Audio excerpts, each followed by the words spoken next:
Hello students, in the previous video we were studying about translocation of water. So what is translocation? We have studied the transport of water with dissolved mineral from root to the other aerial parts like stem and leaves against the gravity is called translocation or ascent of sap.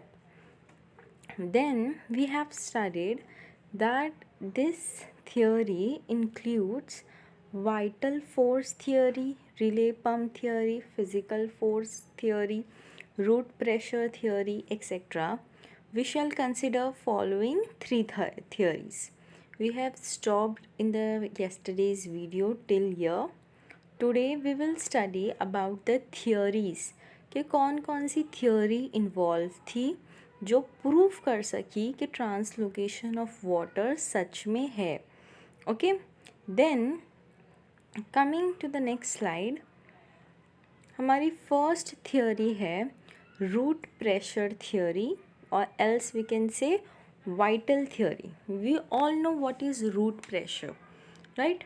Root में pressure क्या है वो चीज़ हम लोग ने previous videos में root pressure के बारे में पढ़ चुके हैं.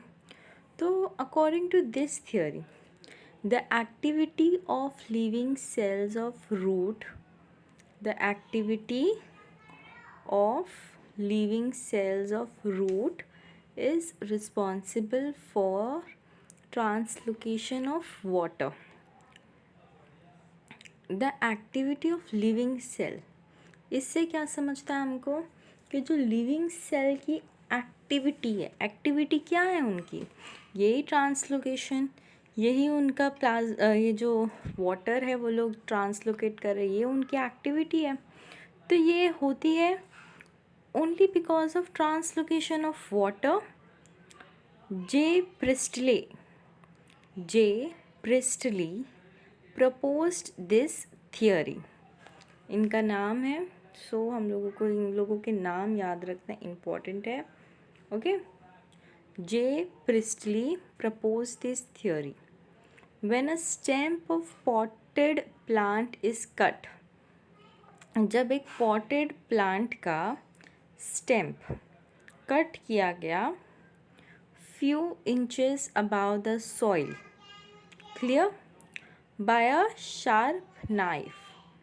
एक potted plant है जो कि planted है soil में, ओके, plant है छोटा सा, तो few inches above by a sharp knife cut किया तो वहाँ पे होता है हमारा जाइलम. तो xylem sap is seen flowing out और oozing out through the cut end. वहाँ से जाइलम सैप जो है, वहाँ पे ही जाइलम सैप होता है ना, वही तो पानी को ऊपर ट्रांसलोकेट करता है टू द एरियल पार्ट्स. तो अगर हम लोग few inches above the soil off by a sharp knife cut करेंगे तो उसका जो जाइलम सैप है वो बाहर की तरफ फ्लो करेगा या ऊज करेगा through the cut end. Flowing out and oozing out is a one word, वो बाहर की तरफ निकल जाएगा. Okay, this exudation at the cut end of stem is a good proof for the existence of root pressure. ये जो exudation है, ये जो लिक्विड बाहर आ रहा है, ये जो बाहर आने वाला प्रोसेस है, ये जो एक्सुडेशन हो रहा है at the cut end of stem, ये बहुत ही अच्छा प्रूफ है for the existence of root pressure. Root में प्रेशर है, ये चीज़ यहाँ से हम लोग को फुल प्रूफ मिल रहा है. अगर रूट में प्रेशर नहीं होता तो पानी बाहर की तरफ क्यों आता. रूट में प्रेशर है तभी तो वो वाटर जो है वो बाहर आ रहा है. As water absorption by root is constant, जो वाटर एब्जॉर्प्शन होता है by roots, absorption of water by root वो कांस्टेंट है and it is a continuous process. अगर पानी है सॉइल में तो वो कंटिन्यूसली रूट वाटर को एब्जॉर्ब करते रहेगी और कांस्टेंट, ऐसे नहीं हाई रेट या low rate, it will be constant. A hydrostatic pressure is developed in the living cells of cortex of roots. एक हाइड्रोस्टेटिक प्रेशर डेवलप होगा in the cortex of root. Cortex पता है ना, पीछे diagram में बताया था, कॉर्टेक्स ऑफ रूट में जो हाइड्रोस्टेटिक प्रेशर है वो डेवलप हो रहा है। तो इसी को बोलते हैं root pressure by S Halley's. ये जे प्रिस्टिले ने ये थ्योरी को निकाला, बट एज हैलिस ये दूसरा साइंटिस्ट था। व्हाट ही टोल्ड इज के, होल्ड मिनट, हाँ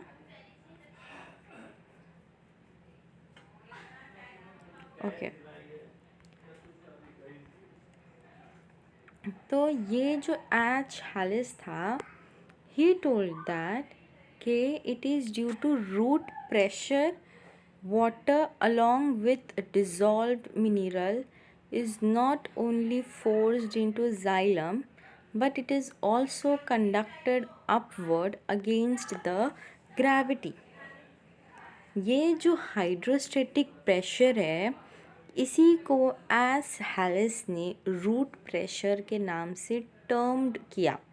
इसी को रूट प्रेशर है बोल के रूट प्रेशर बोल दिया।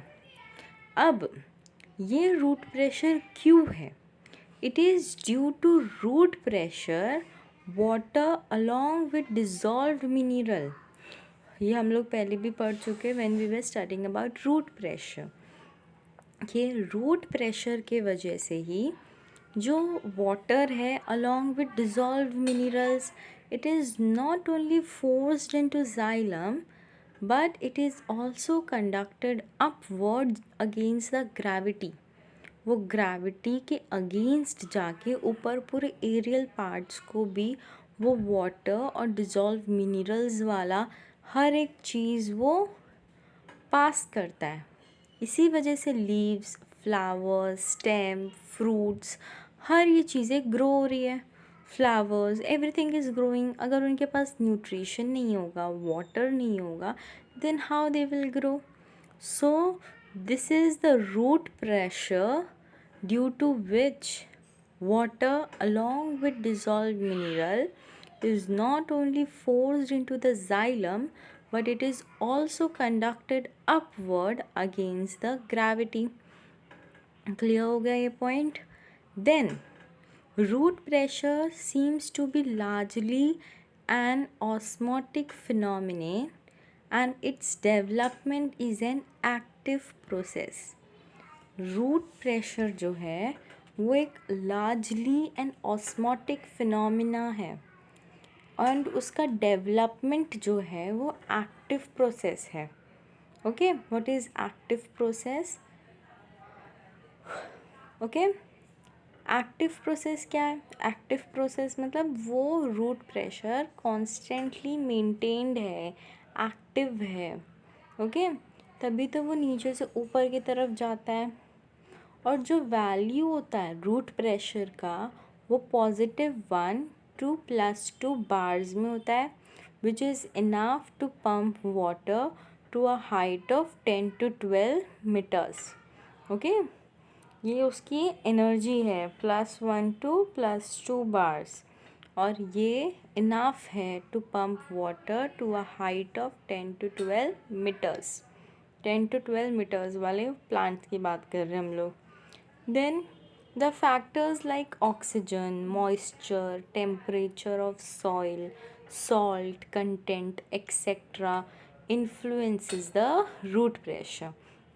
जैसे ऑक्सीजन ज़्यादा है तो रूट प्रेशर थोड़ा अच्छे से काम करेगा, मॉइस्चर एकदम ज़्यादा है तो कम हो जाएगा। टेम्परेचर डिपेंड करता है कि कितना टेम्परेचर है हमारे सर में, बहुत ज़्यादा ठंड है तो रूट प्रेशर डिक्रीज़ होगा।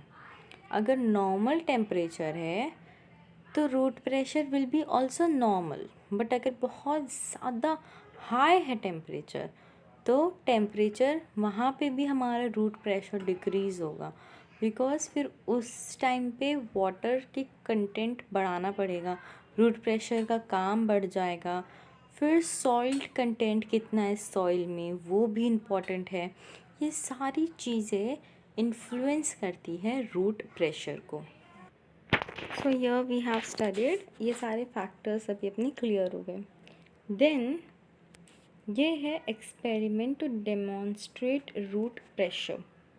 देखो, ये manometer, final level, initial level, then उसमें कनेक्ट किए एक स्टम्प, उसके बाद manometer to measure exudation pressure from cut stump. ये एक्सपेरिमेंट किए एंड देन इस एक्सपेरिमेंट से पता लगा कि रूट प्रेशर सच में है। तो ये तो आपको प्रैक्टिकल में आपको पढ़ना है, प्रैक्टिकल वाले बताएंगे सारे ये वाला experiment. Then coming to the next slide, this are the objections and limitations of root pressure theory. के क्या ऑब्जेक्शंस थे, क्या लिमिटेशंस थे जिसकी वजह से रूट प्रेशर थियोरी जो है वो स्टॉप हुआ। Although ascent of sap takes place due to root pressure, there are certain objections raised, such as first is it is not applicable to plants taller than 20 meters. हम लोग ने 10 to 12 meters का ही पढ़ा था, right? So here it is not applicable to plants taller than 20 meters. ये first limitations है इसका root pressure का. Then second is ascent of sap can also occur even in the absence of root system. जो sap का ascent है, like ascent of sap का मतलब होता है जो वाटर नीचे से ऊपर जाइलम से जो ऊपर एरियल रूट्स तक ट्रैवल कर रहा है वो है ascent of sap. sap मतलब होता है वाटर जो रूट्स में, प्लांट्स में जो पूरे जगह ट्रैवल करते हैं वेसल्स में, वो होता है सैप. उस सैप मतलब होता है वाटर. एसेंट मतलब जो ऊपर की तरफ ट्रैवल कर रहा है, तो वो है एसेंट ऑफ सैप. तो clear students, what is ascent of sap can also occur even in the absence of root system. अगर रूट सिस्टम एब्सेंट है तो भी पानी ऊपर की तरफ ट्रैवल करता है. ये था इसका लिमिटेशंस. थर्ड है root pressure value is almost nearly zero in taller gymnosperm trees. जो रूट का प्रेशर वैल्यू होता है, अगर टॉल प्लांट है, एकदम लॉन्ग लॉन्ग प्लांट्स है, जैसे कोकोनट है, मैंगो है, ऐसे सब टॉल प्लांट्स में क्या होता है, रूट का वैल्यू या रूट प्रेशर का वैल्यू ऑलमोस्ट ज़ीरो होता है. वहाँ पे कोई रूट प्रेशर नहीं है. Then in actively transpiring plants, जो ट्रांसपिरेशन करते हैं वो एक्टिव ट्रांसपिरिंग प्लांट्स में no root pressure is developed. जिनके पास अच्छा खासा ट्रांसपिरेशन हो रहा है, फोटोसिंथेसिस प्रॉपर है और उनका everything is proper, her condition temperature wise everything proper है, तो वहाँ पे रूट प्रेशर डेवलप ही नहीं होता. ये हो गया हमारा fourth point. Then fifth is xylem sap under normal condition is under tension, that is it shows negative hydrostatic pressure और high osmotic pressure. जो जाइलम सैप होता है, जाइलम का वाटर, ओके, नॉर्मल कंडीशन में under great tension it shows negative hydrostatic pressure. वो negative pressure show करता है और उधर ऑस्मोटिक प्रेशर भी बहुत ज़्यादा हाई होता है. Okay, to sum up, therefore root pressure is not the sole mechanism explaining the ascent of sap in all plants of varying height. तो ये 5 है लिमिटेशंस या फिर ऑब्जेक्शंस जो कि रूट प्रेशर को लिमिट करते हैं, उन पे ऑब्जेक्शंस उठा रहे. पहला is It is not applicable to plant under 12-20 meters. Then ascent of sap can occur only even in the absence of root system. Third है root system value is almost zero in taller gymnosperm trees. Then fourth is in actively transpiring plants, no root pressure is developed. Then fifth is xylem sap under normal condition is under tension. That is, it shows negative hydrostatic pressure या फिर high osmotic pressure. These are the 5 limitations what you have to remember students. Then यहाँ पे हमारी first theory जो थी related to root pressure theory ये complete होती है. Okay, we have told we will study about 3 theories. तो हमारी सेकेंड थियोरी है कैपिलरिटी थियोरी, जिसको हम लोग फिजिकल फोर्स थियोरी भी बोलते हैं. ओके, तो according to this theory physical forces and dead cells are responsible for ascent of sap. कोई फिजिकल फोर्स है या फिर डेड सेल्स है, प्लांट के ही डेड सेल, ये सारी चीज़ें रिस्पॉन्सिबल है for ascent of sap. Then this theory was put forth by Boehm in 1863. Wick dipped in an oil lamp shows capillarity due to which oil is raised upward. एक week लिया, ये बोहैन ने एक week लिया और उसे oil lamp में dip कर दिया. And because of this capillarity due to which oil is raised upward. यहाँ पे क्या हो रहा है, जो ऑयल है वो ऊपर की तरफ ट्रैवल कर रहा है. The conduction of water in a straw dipped in water and is raised to a certain height because of capillarity. The height to which water is raised depend on the diameter of the straw. ये है capillary theory. इसमें क्या होता है, अब जब अपन लोग oil में वो वीक को डीप किए तो ऑयल जो है वो हेयर्स के थ्रू ऊपर की तरफ ट्रैवल करेगा. ओके, ये होता है कैपिलैरिटी थियोरी. जैसे अगर एक वाटर है, वाटर में स्ट्रॉ डाल दिए. ओके, अगर वाटर में स्ट्रॉ डाल दिए या कोई पाइप डाल दिए तो वाटर भी ऐसे ऐसे ऊपर की तरफ ट्रैवल करेगा. बट ये जितनी हाइट तक ही ट्रैवल कर सकता है कि जितना हाइट स्ट्रॉ का है, वो जितना ट्रैवल करेगा उतना हाइट पे डिपेंड करता है कि वो कितने ऊपर तक ट्रैवल करेगा. हाइट ऑफ स्ट्रॉ की हाइट पे डिपेंड करता है कि वाटर कितने ऊपर तक कंडक्ट करेगा. तो the conduction of water in a straw dipped in water, okay, is raised to a certain height because of capillarity. The height to which water is raised depend on the diameter of the straw. Clear हो गया? Then coming to the next part, capillarity is because of surface tension. Capillarity क्यों है? क्योंकि surface का भी कोई tension है. हर surface का अपना अपना टेंशन होता है. तो यहाँ पे capillarity is because of surface tension and forces of cohesion. Cohesion is attraction between like molecules and adhesion is attraction between unlike molecules. This is important part for MCQ students. What is cohesion and what is adhesion? Cohesion क्या है? It is okay, 1 minute. Okay. A cohesion is attraction between like molecules and adhesion is attraction between unlike molecules. Clear? Then xylem vessel या ट्राइकीड. xylem vessel का एक और नाम use हुआ है, that is ट्राइकीड.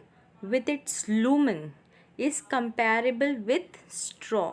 Straw के साथ ये xylem vessel को कंपेयर किया गया. Then water column exist because of combined cohesive and adhesive force of water and xylem wall. अब ये जो वाटर कॉलम था वो एग्जिस्ट क्यों कर रहा है? Because of combined cohesive and adhesive forces of water and xylem wall due to capillarity. Capillarity मतलब कोई खड्डा है, कोई होल है, कोई स्पेस है, and it is because of capillarity water is raised और कंडक्टेड अपवर्ड्स. ऊपर की तरफ वाटर कंडक्ट हो रहा है. अब यहाँ पे होल है, यहाँ पे वाटर है, इधर स्ट्रॉ है, स्ट्रॉ के अंदर होल है, इस तरीके से. तो वाटर इस स्ट्रॉ में आना चाहेगा, और स्ट्रॉ में आना चाहेगा तो इसलिए वो ऊपर ऊपर ऊपर ऊपर की तरफ बढ़ता जाएगा. वाटर इज रेज्ड और conducted upward against the gravity to few centimetres only. But ये कुछ सेंटीमीटर तक ही आएगा. It is very limited. ये है कैपिलैरिटी. यहाँ पे दो टर्म्स बहुत ज़्यादा इम्पॉर्टेंट है, वो है cohesion and second is adhesion. And xylem vessels को यहाँ पे ट्राइकिड नाम से भी बुलाया गया है. तो you have to remember, xylem vessels पूछेगा या ट्राइकिड भी पूछ सकता है. देन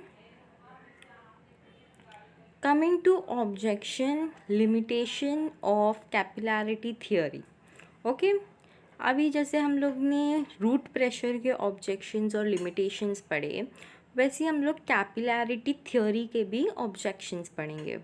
फर्स्ट है कैपिलरी ट्यूब या xylem must be continuously and completely hollow from one end to the other end, but tracheid in the xylem show closed end walls.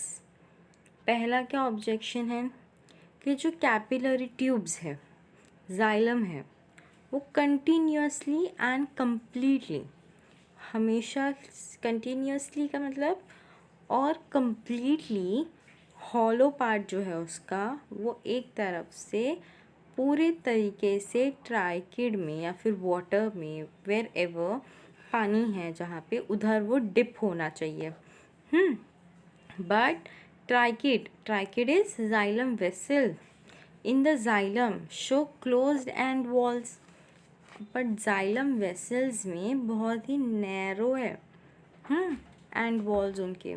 Then the lower end of capillary tube, that is xylem, must be in direct contact with the soil water. Then the lower end जो है, एक and जो है उसका completely deep होना चाहिए, but जो xylem जो है वो शोज क्लोज्ड एंड वॉल्स. फिर सेकंड पॉइंट है जो लोअर एंड है कैपिलरी ट्यूब का, that is xylem must be in direct contact with the soil water. Xylem direct contact में होना चाहिए with the soil water. However there exist a barrier of root cortex. Root cortex है between xylem and soil water, इस वजह से वो direct contact नहीं हो पा रहा है. Then third is narrower the capillary tube. जितना नैरो होगी capillary tubes, greater is the height, उतना ज़्यादा हाइट होगा. Narrower the capillary tube, greater is the height to which water column is raised. जितना नैरो कैपिलरी ट्यूब होगा उतना ज़्यादा उसका हाइट ग्रेटर होगा. ओके, क्योंकि नैरो पार्ट जो है ट्यूब का वो ही वाटर को अपनी तरफ अट्रैक्ट करता है. This is the very important point students. Narrower the capillary tube, greater is the height to which water column is raised. Thus, taller trees should show xylem vessels with narrow bore. Bore is diameter. However, in nature, the tall trees show xylem vessel having wider bore. ये भी हो गया इसका limitation. ये है limitations of capillarity theory. यहाँ पे हमारा कैपिलरिटी थियोरी है. देन ख़त्म होता है. ओके, ये था हम लोग ने physical force theory, capillarity theory के बारे में हम लोग यहाँ तक पढ़ चुके हैं. फिर हमारी थर्ड थ्योरी आती है कोहेशन टेंशन थ्योरी, और else we can say transpiration pull theory. Okay, तो यहाँ पे what we have to study students, this is presently widely accepted theory. ये सबसे ज़्यादा एक्सेप्ट हुई वाली थियोरी है explaining ascent of sap in plants. Okay, it was put forth by Dixon and Joly. Dixon and Joly in 1894. This theory is based on two principles. अब वो दो principles कौन से हैं वो देखते हैं. पहला है cohesion and adhesion and transpiration pull. Okay, cohesion adhesion का मतलब हमें समझा. Then a strong force of attraction between water molecule is called cohesive force. Okay, जो strong force है attraction का between water molecules उसे बोलते हैं cohesive force. While a strong force of attraction between water molecule and lignified wall of lumen of xylem vessel, water molecule and lignified wall of lumen of xylem vessel is called adhesive force. Clear? Then, due to combined cohesive and adhesive forces, a continuous water column is developed. ये combined cohesive and adhesive force के वजह से एक continuous water column develop हो रहा है in the xylem, right from the root से लेके tip तक of the topmost leaf in the plant. Clear students? Then ये हम लोग ने cohesion adhesion के बारे में पढ़ा. Now we will study about transpiration pull. Transpiration pull is what? इसके बारे में भी हम लोग पहले डिस्कस कर चुके हैं. Transpiration pull is developed in the leaf vessels and is transmitted down to the roots and thus account for the ascent of sap. Transpiration pull develop होता है in the leaf vessels. Leaf के जो vessels होते हैं okay वहाँ पे होता है transpiration pull and it is transmitted down मतलब वो नीचे की तरफ ट्रांसमिट करता है एंड दस accounts for the ascent of SAP. Leaves से सी स्टूडेंट्स ये है अपना लीव, यहाँ पे वेसल्स हैं तो यहाँ का जो वाटर है वो ये स्टेम है. तो ये डाउनवर्ड्स आ रहा है, डाउनवर्ड ट्रांसमिट हो रहा है तो यही है transpiration pull. Okay, transpiration pull is developed in the leaf vessels and is transmitted down to the roots and thus account for the ascent of sap. Clear? Then excess water is lost in the form of vapor, mainly through the stomata found on leaf. Excess water, बहुत ज़्यादा पानी lost होता है in the form of vapor through the stomata जो कि leaves पे होता है. photosynthesis करता है ना leaves, तो leaves पे stomata होता है जहाँ पे water molecule अंदर जाते हैं बाहर निकलते हैं. Stomata we have studied this about in earlier classes. Then this water increases DPD of mesophile cells. यहाँ पे DPD प्रेशर mesophile cells का बढ़ जा रहा है. This cell withdraw water ultimately from xylem in the leaves. ये cell क्या करते हैं? वाटर को विड्रॉ करते हैं मतलब वाटर को बाहर निकाल रहे हैं ultimately from xylem in the leaves. In other words, due to continuous transpiration, a gradient of suction pressure is developed. Gradient of suction pressure ही तो DBD है ना, वो डेवलप होता है right from guard cells. Guard cells क्या है? Stomata cells guard cells है up to the xylem in the leaf. This will create a tension and that tension is called negative pull. This will create a tension and that tension is called as negative pull or transpiration pull in the xylem. Consequently, water column is pulled out of xylem, thus water is pulled upward passively against the gravity. Water ऊपर की तरफ pull हो रहा है against the gravity, leading to the ascent of सेप.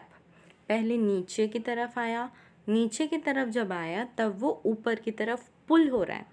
जब वो ऊपर की तरफ पुल होता है अगेंस्ट द ग्रेविटी, तब उसे नेगेटिव पुल या फिर ट्रांसपिरेशन पुल बोलते हैं. बट ट्रांसपिरेशन पुल और नेगेटिव पुल एक टाइप का टेंशन है जो कि क्रिएट हो रहा है ड्यू टू डीपीडी. जब डीपीडी क्रिएट होता है तब ट्रांसपिरेशन पुल भी क्रिएट हो रहा है. एंड दस जो वाटर है it is pulled upward passively against the gravity, leading to the ascent of sap. This is all about transpiration pull. Then now what are the objections and limitations of transpiration pull theory? तो पहला है for transpiration pull to operate water column, for transpiration pull to operate water column should be unbroken and continuous. Water column जो है वो unbroken होना चाहिए और continuous होना चाहिए. However due to temperature fluctuation during day and night, gas bubbles में enter in water column breaking the continuity. Day and night है, कंटिन्यूस तो हो ही नहीं सकता. इस वजह से क्या होता है, गैस बबल्स डेवलप हो रहे हैं वाटर में और वाटर में स्पेस क्रिएट हो रही. गैस बबल वाटर, फिर gas bubble water, gas bubble water, जिसकी वजह से कंटिन्यूटी नहीं हो रही है. यह है इसका फर्स्ट ऑब्जेक्शन. फिर सेकंड क्या होता है, this mechanism assumes that tracheids are more efficient than the vessels as their end wall support water columns. जो ट्राइकिड्स क्या है, जाइलम वेसल्स. इस मैकेनिज्म की वजह से ट्राइकिड्स को ज़्यादा एफिशिएंट माना गया, ज़्यादा यूज़फुल या इम्पॉर्टेंट माना गया then the vessels as their end wall supports water column. Then however vessels are more evolved than tracheids and are more efficient. But tracheids तो सिर्फ जाइलम तक है, उसके आगे ऊपर तो पूरे वेसल्स है, वेसल्स ही तो ट्रांसपोर्ट कर रहे हैं. तो यहाँ पे वेसल ज़्यादा इन्वॉल्व है. तो ये है उसका सेकंड ऑब्जेक्शन कि उसने ट्राइकिड्स को ज़्यादा एफिशिएंट माना, but more efficient and more convenient and more evolved are the vessels. Third है, if the plant is smeared with Vaseline. अगर प्लांट को स्मियर करे with Vaseline in order to stop transpiration, even then ascent of sap occurs. अगर plant के पूरे तरफ photosynthesis रोक दिए समझो और वैसलीन से पूरे प्लांट को कवर कर दिए, तो भी वाटर जो है वो नीचे से ऊपर की तरफ ट्रैवल करेगा ही. तभी भी एसेंट ऑफ सैप जो है, सैप मतलब वाटर होता है, ओके, एसेंट ऑफ सैप अगर होगा. तो ये था third objection. Then ascent of sap also occur in deciduous plant that have shed all of their leaves. जो ascent of sap है वो deciduous plants में भी होता है. deciduous plants क्या है, जहाँ पे शेड है, जहाँ पे ऊपर कवरिंग है, शेड है all of their leaves. This observation point to the fact that beside physical forces, activity of living cells seems to be necessary for lifting the water column. यह ऑब्जर्वेशन से क्या होता है, एक फैक्ट है कि beside physical forces, activity of living cell seems to be necessary. living cell की activity necessary है for lifting the water column up. क्योंकि सिर्फ फिज़िकल फोर्स के डिपेंड होके हम लोग वाटर कॉलम को ऊपर की तरफ वाटर को ट्रैवल नहीं कर पाते। तो जो लिविंग सेल की एक्टिविटी है वो भी इम्पॉर्टेंट है। सो यहाँ पे स्टूडेंट्स हम लोग ये वाला तीनों theory with all the objections complete कर चुके हैं। अब नेक्स्ट वीडियो में we will start next topic. Thank you students.